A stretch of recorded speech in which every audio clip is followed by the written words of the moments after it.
மென்பொறியாளர் சுவாதியை படுகொலை செய்த ராம்குமார் இன்று ராயப்பேட்டை மருத்துவமனையில் இருந்து புழல் சிறைக்கு கொண்டு செல்லப்படுவார் என தகவல்கள் கூறுகின்றன.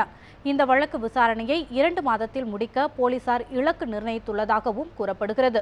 ராம்குமார் சிகிச்சை பெற்று வரும் சென்னை ராயப்பேட்டை அரசு மருத்துவமனைக்கு சென்று அவரிடம் நேற்று விசாரணை நடத்திய எழும்பூர் 14வது குற்றவியல் நீதிமன்ற நடுவர் கோபிநாத் ராம்குமாரை வரும் 18ஆம் தேதி வரை நீதிமன்ற காவலில் வைக்க உத்தரவிட்டார்.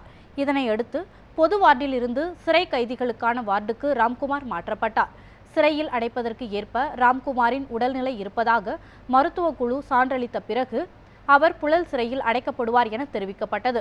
இந்த நிலையில் ராம்குமார் உடல்நிலையில் முன்னேற்றம் ஏற்பட்டுள்ளதால் அவர் இன்றோ அல்லது நாளையோ புழல் சிறையில் அடைக்கப்பட வாய்ப்புள்ளதாக தகவல்கள் கூறுகின்றன.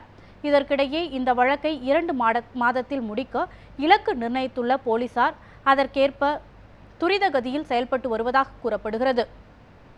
இதனால் குற்றப்பத்திரிகை விரைவில் தாக்கலாகும் என்று எதிர்பார்க்கப்படுகிறது.